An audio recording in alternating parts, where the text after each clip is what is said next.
Hi friends, welcome back to my YouTube channel. So ಇವತ್ತಿನ ಒಂದು motivational video ಬಂದ್ಬಿಟ್ಟು 40 ವಯಸ್ಸು ಅಂದರೆ ವರ್ಷ ವಯಸ್ಸು ಆದಮೇಲೆ ಸ್ತ್ರೀಯರಿಗೆ ಇರುವಂತಹ ಆಸೆಗಳು ಏನಿರ್ತಾವು, ಅವರಿಗೂ ಕೂಡ ಆಸೆಗಳು ಇರ್ತಾವ ಅಂತ ಹೇಳ್ಬಿಟ್ಟು ಇವತ್ತಿನ ಒಂದು ವಿಡಿಯೋ ಆಗಿದೆ. ಸೊ ಈ ವಿಡಿಯೋದಲ್ಲಿ ಏನೇನಿದೆ ಅಂತ ನೋಡೋಣ ಬನ್ನಿ. ಜೀವನದಲ್ಲಿ ಈ 3 ವಿಷಯಗಳನ್ನ ನೀವು ನೆನ್ಪಿಟ್ಕೊಳ್ಬೇಕು. ಸೊ ಮೊದಲನೇದಾಗಿ ಆ 3 ವಿಷಯಗಳಲ್ಲಿ ಮೊದಲನೇದಾಗಿ ಬಂದ್ಬಿಟ್ಟು ನಿನ್ನನ್ನ ನಂಬದವರಿಗೆ ನೀನು ವಿವರಣೆ ಕೊಡುವ ಒಂದು ಅವಶ್ಯಕತೆ ಇಲ್ಲ, ವಿವರಣೆ ಕೊಡಕ್ಕೂ ಹೋಗಬೇಡಿ. ಎರಡನೇದಾಗಿ ಬಂದ್ಬಿಟ್ಟು ನಿನಗೆ ಎಲ್ಲಿ ಗೌರವ ಸಿಗುವುದಿಲ್ಲವೋ ಅಲ್ಲಿ ನೀನು ಹೆಚ್ಚು ಇರೋಕೆ ಹೋಗಬೇಡ. ಇನ್ನು ಮೂರನೇದಾಗಿ ಬಂದು ನಿನ್ನ ಒಂದು ಕಣ್ಣೀರಿಗೆ ಬೆಲೆ ಕೊಡದೇ ಇರುವವರ ಬಗ್ಗೆ ಯಾವತ್ತೂ ಕೂಡ ದುಃಖಿಸಬೇಡಿ. ನೀಡದೇ ಇದ್ದರೆ ರತ್ನ ಪ್ರಕಾಶಿಸುವುದಿಲ್ಲ. ಹಾಗೆ ಕಷ್ಟಗಳಿಗೆ ತಡೆದುಕೊಳ್ಳದೇ ಇರೋ ವ್ಯಕ್ತಿ ಎಂದಿಗೂ ಕೂಡ ಪರಿಪೂರ್ಣತೆಯನ್ನ ಮಾಡಕ್ಕೆ ಸಾಧ್ಯ ಇಲ್ಲ, ಮತ್ತೆ ಪರಿಪೂರ್ಣತೆ ಸಾಧಿಸುವುದಿಲ್ಲ. ಅಳುವುದು ಜೀವನದಲ್ಲಿ ಯಾವತ್ತೂ ಕೂಡ ತಪ್ಪಲ್ಲ, ಹಾಗೆ ಕೆಳಗೆ ಬೀಳುವುದು ಕೂಡ ತಪ್ಪಲ್ಲ. ಅತ್ತ ನಂತರ ನಗದಿರುವುದು ತಪ್ಪು, ಮತ್ತೆ ಕೆಳಗೆ ಬಿದ್ದ ನಂತರ ಮೇಲೆ ಏಳದಿರುವುದು ಕೂಡ ತಪ್ಪು. ಅಂದರೆ ಜೀವನವೆಲ್ಲ ದುಃಖದಲ್ಲಿಯೇ ಮುಳುಗಿರುವುದು ಅಂತ ಅಲ್ಲ, ಸೋತರೆ ಜೀವನವೆಲ್ಲ ಸೋಲೆ ಎಂದು ಭಾವಿಸುವುದು ಅಲ್ಲ, ಮತ್ತೆ ಗೆಲ್ಲಲು ಯತ್ನಿಸುವುದು. ಮನುಷ್ಯನಿಗೆ ಬೇಕಾಗಿರುವುದು ಬರೀ ಆಸ್ತಿ ಅಂತಸ್ತುಗಳೇ ಅಲ್ಲ, ಜೊತೆಗೆ ಬಾಂಧವ್ಯ ಮತ್ತು ಆತ್ಮಸ್ಥೈರ್ಯ. ಬಾಂಧವ್ಯಗಳು ಮತ್ತು ಆತ್ಮೀಯತೆ, ಇವು ಆಸ್ತಿಗಳು ಕರಗಿ ಹೋದರೂ ಕೂಡ ಬಾಂಧವ್ಯಗಳು ಜೀವಿಸಬಹುದು. ಆದರೆ ಬಾಂಧವ್ಯ ಮತ್ತು ಆತ್ಮೀಯತೆ ದೂರವಾದರೆ ಅವರು ಜೀವಿಸಬಲ್ಲರ? ನಿಮಗೆ ಸಹಾಯ ಮಾಡಿದವರನ್ನ ಯಾವತ್ತೂ ಕೂಡ ಮರೆಯಬೇಡಿ. ನಿಮ್ಮನ್ನ ಪ್ರೀತಿಸಿದವರನ್ನ ಯಾವುದೇ ಒಂದು ಪರಿಸ್ಥಿತಿಯಲ್ಲೂ ಕೂಡ ದ್ವೇಷಿಸಬೇಡಿ. ಹಾಗೆಯೇ ನಿಮ್ಮನ್ನ ನಂಬಿದವರನ್ನ ಯಾವತ್ತಿಗೂ ಕೂಡ ಮೋಸ ಮಾಡಬೇಡಿ. ಯಾಕೆಂದರೆ ನಿಮಗೆ ಬೇಕಾದಾಗ ಯಾವುದು ಕೂಡ ಸಿಗುವುದಿಲ್ಲ. ನಿಮಗೆ ಸಿಗಬೇಕೆಂದು ಬರೆದಿದ್ದರೆ ಯಾವುದು ಕೂಡ ಸಿಗದೆ ಹೋಗುವುದಿಲ್ಲ, ಸಿಕ್ಕೇ ಸಿಗುತ್ತದೆ. ಸಿಗಲಿಲ್ಲವೆಂದು ಯಾವತ್ತೂ ಕೂಡ ಕುಗ್ಗಬೇಡಿ, ಸಿಕ್ಕಿದೆ ಎಂದು ಯಾವತ್ತೂ ಕೂಡ ಹಿಗ್ಗಬೇಡಿ. ಎಲ್ಲವೂ ಕರ್ಮದಲ್ಲಿಯ ಒಂದು ಭಾಗವೇ ಎಂದು ಭಾವಿಸಿ. ನಮ್ಮ ಮನೆಯ ಚಾವಣಿಯ ರಂಧ್ರ ಬಿಸಿಲಲ್ಲಿ ಅದು ಗೊತ್ತಾಗದಿರಬಹುದು, ಆದರೆ ಮಳೆ ಬಂದಾಗ ಅದರ ಭಂಡಾರ ಹೊರಬೀಳುತ್ತದೆ. ಹಾಗೆ ಮನುಷ್ಯರು ಕೂಡ ಅಷ್ಟೇ, ಸರಿಯಾದ ಸಮಯದಲ್ಲಿ ಅವರ ನಿಜ ರೂಪ ಹೊರಬೀಳುತ್ತದೆ. ಚಪ್ಪಲಿ ಇಲ್ಲವೆಂದು ದುಃಖ ಪಡುವವರಿಗೆ ಕಾಲುಗಳೇ ಇಲ್ಲದವರು ಕಾಣಿಸರೆ ಹೊರತು ಅರ್ಥ ಆಗಲಿಲ್ಲವಂತೆ ತಾನು ಎಷ್ಟು ಅದೃಷ್ಟವಂತ ಅಂತ ಹೇಳ್ಬಿಟ್ಟು. ಎಲ್ಲರೂ ಅಷ್ಟೇ, ಇರುವುದಕ್ಕಾಗಿ ಸಂತೋಷ ಪಡುವುದನ್ನು ಬಿಟ್ಟು ಇಲ್ಲದೆ ಇರುವುದಕ್ಕೆ ಆಸೆ ಪಡ್ತಾರೆ. ಸತ್ಯಕ್ಕೆ ಮತ್ತು ಸುಳ್ಳಿಗೆ ಇರುವ ವ್ಯತ್ಯಾಸ ಗೊತ್ತೇ? ನೀನು ಹೇಳಿದ ಸುಳ್ಳನ್ನು ನೀನೇ ರಕ್ಷಿಸುತ್ತಿರಬೇಕು, ಆದರೆ ಸತ್ಯ ಅನ್ನೋದು ಹಾಗಲ್ಲ. ಸತ್ಯ ಯಾವತ್ತೂ ಕೂಡ ನಿನ್ನನ್ನು ರಕ್ಷಿಸುತ್ತದೆ. ಸ್ತ್ರೀಯರ ಅಂದ ಅವರ ಮುಖದಲ್ಲಿ ಇರುವುದಿಲ್ಲ, ಅವರ ಒಂದು ಮನಸ್ಸಿನಲ್ಲಿ ಇರುತ್ತದೆ, ಅವರ ಒಂದು ನಿಜವಾದ ಪ್ರೇಮದಲ್ಲಿ ಇರುತ್ತದೆ. ಪುರುಷರ ಅಂದ ಅವರ ಆಸ್ತಿ ಮತ್ತು ಸಂಪಾದನೆಯಲ್ಲಿ ಅಲ್ಲ, ಅವರು ಸ್ತ್ರೀಯರಿಗೆ ಗೌರವ ಕೊಡುವುದರ ಮೇಲೆ ಇರುತ್ತದೆ.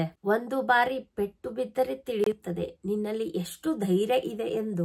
ಒಂದು ಬಾರಿ ತಪ್ಪು ಮಾಡಿದರೆ ತಿಳಿಯುತ್ತದೆ ನೀನು ಇನ್ನು ಎಷ್ಟು ಕಲಿಯಬೇಕು ಅಂತ ಹೇಳಿ. ಹಾಗೆ ಒಂದು ಬಾರಿ ಸೋತರೆ ತಿಳಿಯುತ್ತದೆ ನೀನು ಹೇಗೆ ಗೆಲ್ಲಬೇಕು, ಯಾವ ತರ ಗೆಲ್ಲಬೇಕು ಅನ್ನೋದು ನಿಮ್ಗೆ ಅರ್ಥ ಆಗುತ್ತದೆ. ಈ ಮೂವರನ್ನು ಯಾವತ್ತೂ ಕೂಡ ಹತ್ತಿರಕ್ಕೆ ಬಿಟ್ಟುಕೊಳ್ಳಬೇಡಿ. ಯಾರ ಅಂದರೆ ನಮಗೆ ಗೌರವ ಕೊಡದೇ ಇರುವವರನ್ನು, ಮತ್ತು ನಮ್ಮ ಬಗ್ಗೆ ಅಸೂಯೆ ಮಾಡುವವರನ್ನು, ಮತ್ತೆ ನಿಂದಿಸುವವರನ್ನು, ಮತ್ತು ನಮ್ಮ ಬಗ್ಗೆ ಇತರರ ಮುಂದೆ ಹೇಳುವವರನ್ನು, ಈ ಮೂವರನ್ನು ಯಾವತ್ತೂ ಕೂಡ ನಂಬಬೇಡಿ. ನಮ್ಮ ವ್ಯಕ್ತಿತ್ವದ ಬಗ್ಗೆ ಒಬ್ಬರು ಬೆರಳೆತ್ತಿ ತೋರಿಸುವವರು ಅಂದರೆ ಅವರಿಗೆ ಇಷ್ಟವಾಗುವ ಹಾಗೆ ನಾವು ಇರುತ್ತಿಲ್ಲ ಎಂದು. ಹಾಗೆಂದು ನಮ್ಮ ವ್ಯಕ್ತಿತ್ವ ಕೆಟ್ಟದೆಂದೇನೂ ಅಲ್ಲ, ಯಾಕಂದ್ರೆ ಬೇರೆದವರಿಗೆ ನಾವು ತೋರಿಸುವ ಅವಶ್ಯಕತೆ ಇಲ್ಲ ನಮ್ಮ ವ್ಯಕ್ತಿತ್ವ ಯಾವ ತರ ಇದೆ ಎಂದು. ಅದೇ ತರ ಬೆರಳೆತ್ತಿ ತೋರಿಸುವವರು ಕೂಡ ಶ್ರೇಷ್ಠರು ಅಂತ ಏನಲ್ಲ. ಪತ್ನಿಯ ಸಂಬಂಧ ಕಣ್ಣು ಮತ್ತು ಕೈ ಹಾಗೆ ಇರಬೇಕು. ಪತ್ನಿಗೆ ಕೈಗೆ ಇರುವ ಸಂಬಂಧದ ಹಾಗೆ ಪತಿ ಪತ್ನಿಯ ಸಂಬಂಧನೂ ಕೂಡ ಇರಬೇಕು. ಕೈಗೆ ಗಾಯ ಆದರೆ ನಮಗೆ ಕಣ್ಣೀರು ಬರುತ್ತದೆ, ಅದೇ ಕಣ್ಣೀರು ಬಂದರೆ ನಮ್ಮ ಅದೇ ಕೈ ಒರೆಸುತ್ತದೆ.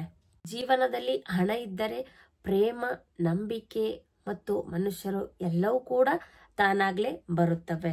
ಅದೇ ಹಣ ಇಲ್ಲದಿದ್ದರೆ ನಮ್ಮವರು ಕೂಡ ಅನ್ಯರು ಆಗಿ ಬಿಡುತ್ತಾರೆ. ಅದೇ ಹಣ ಇದ್ದರೆ ಅನ್ಯರು ಸಹ ನಮ್ಮವರಾಗಿ ಬಿಡ್ತಾರೆ. ಇನ್ನ ಮೊದಲು ಯಶಸ್ಸು ಯಾವುದು ಗೊತ್ತಾ ಜೀವನದಲ್ಲಿ?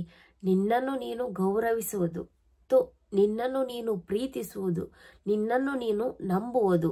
ಎಲ್ಲವನ್ನು ನೀನು ಅನುಸರಿಸಿದರೆ ನೀನು ಜೀವನದಲ್ಲಿ ಯಶಸ್ಸನ್ನು ಕಾಣುತ್ತೀಯ. ಸಮಾಜದಲ್ಲಿ ಬದಲಾವಣೆ ಬರುವುದಿಲ್ಲ. ಯಾಕೆ ಗೊತ್ತಾ? ಬಡವರಿಗೆ ಧೈರ್ಯ ಇಲ್ಲ, ಮಧ್ಯ ತರಗತಿಯವರಿಗೆ ಸಮಯವಿಲ್ಲ, ಇನ್ನು ಧನಿಕರಿಗೆ ಅದರ ಅವಶ್ಯಕತೆಯೇ ಇಲ್ಲ. ನಿನ್ನ ಒಂದು ಕಣ್ಣೀರಿನಿಂದಲೇ ಕಷ್ಟ ಪಡಬೇಕು ಎನ್ನುವ ಆಶಯ ಹುಟ್ಟಬೇಕು. ಅವಮಾನಗಳಿಂದಲೇ ಅಂದುಕೊಂಡದ್ದನ್ನು ಸಾಧಿಸುವ ಹಠ ಕೂಡ ಇರಬೇಕು. ಯಾರಾದರೂ ನಿನಗೆ ಅವಹೇಳನ ಮಾಡಿದಾರೋ, ನೀನು ಒಂದು ಸಾಧನೆ ಮಾಡಿದ ಮೇಲೆ ಅವರು ಕೂಡ ನಿಮ್ಮನ್ನು ಕಾಯುವಷ್ಟು ನೀನು ಎತ್ತರದ ಒಂದು ಶಿಖರಕ್ಕೆ ಬೆಳೆಯಬೇಕು. ಒಂದು ವಸ್ತುವಿನ ಬೆಲೆ ಏನಿದೆಯೋ ಅದು ಕೊಳ್ಳುವುದಕ್ಕಿಂತ ಮುಂಚೆಯೇ ನಮಗೆ ತಿಳಿಯುತ್ತದೆ. ಆದರೆ ಅದೇ ಒಂದು ಬೆಲೆ, ಮನುಷ್ಯನ ಬೆಲೆ ಒಂದು ನಾವು ಕಳೆದುಕೊಂಡ ಮೇಲೆ ಅವರ ಬೆಲೆ ನಮಗೆ ತಿಳಿಯುತ್ತದೆ. ವಿಚಿತ್ರ ಏನಂತಂದ್ರೆ ಈಗಿನ ಕಾಲದ ಜನರು ಮನುಷ್ಯರಕ್ಕಿಂತ ವ್ಯಕ್ತಿತ್ವಕ್ಕಿಂತ ವಸ್ತುಗಳ ಮೇಲೆ ಜಾಸ್ತಿ ಪ್ರೀತಿ ಇರುತ್ತೆ, ನಂಬಿಕೆ ಇರುತ್ತೆ.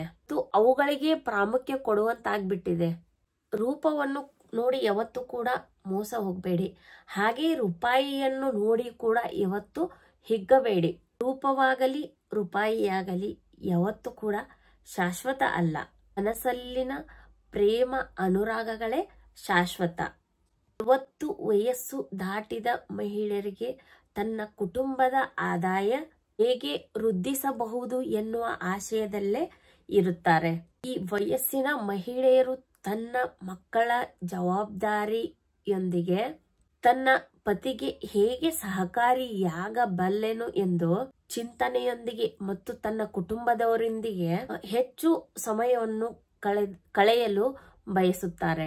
ಹಸಿವು ನೀಗಿದ ಬಳಿಕ ಅನ್ನವನ್ನು, ಅವಸರ ತೀರಿದ ಬಳಿಕ ಮನುಷ್ಯರನ್ನು ಬೇಗವಾಗಿ ನೋಡಬೇಡ. ಏಕೆಂದರೆ ಹಸಿವು ಮತ್ತೆ ಆಗುತ್ತದೆ ಮತ್ತು ಅವಸರ ಕೂಡ ಮತ್ತೆ ಬರುತ್ತದೆ.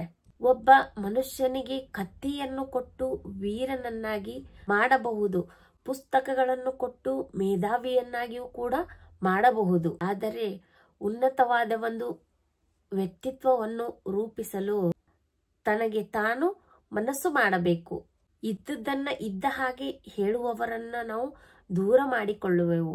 ಇಲ್ಲದನ್ನ ಇರುವ ಹಾಗೆ ಹೇಳುವವರನ್ನು ನಾವು ಬೇಗ ನಂಬುತ್ತೇವೆ ಮತ್ತು ಅವರನ್ನ ಹತ್ತಿರವನ್ನಾಗಿ ಮಾಡಿಕೊಳ್ಳುತ್ತೇವೆ. ಅವರನ್ನ ನಾವು ನಂಬುತ್ತೇವೆ ಕೂಡ. ಆದರೆ ಸತ್ಯ ತಿಳಿದುಕೊಳ್ಳುವಷ್ಟರಲ್ಲಿ ಪ್ರಾಮಾಣಿಕವಾಗಿ ಅಭಿಮಾನಿಸುವವರನ್ನು ನಾವು ಕಳೆದುಕೊಳ್ಳುವೆವು. ಧೈರ್ಯದಿಂದ ಇರಿ, ಶಾಂತಿಯಿಂದ ಇರಿ ಮತ್ತು ಸಮಾಧಾನದಿಂದ ಇರಿ. ಖಂಡಿತವಾಗಿಯೂ ಎಲ್ಲವನ್ನು ಒಳ್ಳೆಯದೇ ಆಗುತ್ತದೆ. ಸೊ ಇದು ಇವತ್ತಿನ ಒಂದು ವಿಡಿಯೋ ಆಗಿದೆ. ದಯವಿಟ್ಟು ನನ್ನ ಚಾನಲ್ನ ಸಬ್ಸ್ಕ್ರೈಬ್ ಮಾಡ್ಕೊಳ್ಳಿ, ಹಾಗೆ ಒಂದು ಲೈಕ್ ಕೊಡಿ, ಹಾಗೆ ಒಂದು ಕಮೆಂಟ್ ಹಾಕಿ ಅಂತ ಹೇಳ್ತಾ ಈ ವಿಡಿಯೋನ ಇಲ್ಲಿಗೆ ಎಂಡ್ ಮಾಡ್ತಾ ಇದ್ದೇನೆ. ಮತ್ತೆ ನಮ್ಮ ಮುಂದಿನ ವಿಡಿಯೋದಲ್ಲಿ ಸಿಗೋಣ ಸ್ನೇಹಿತರೆ. ಬಾಯ್ ಬಾಯ್.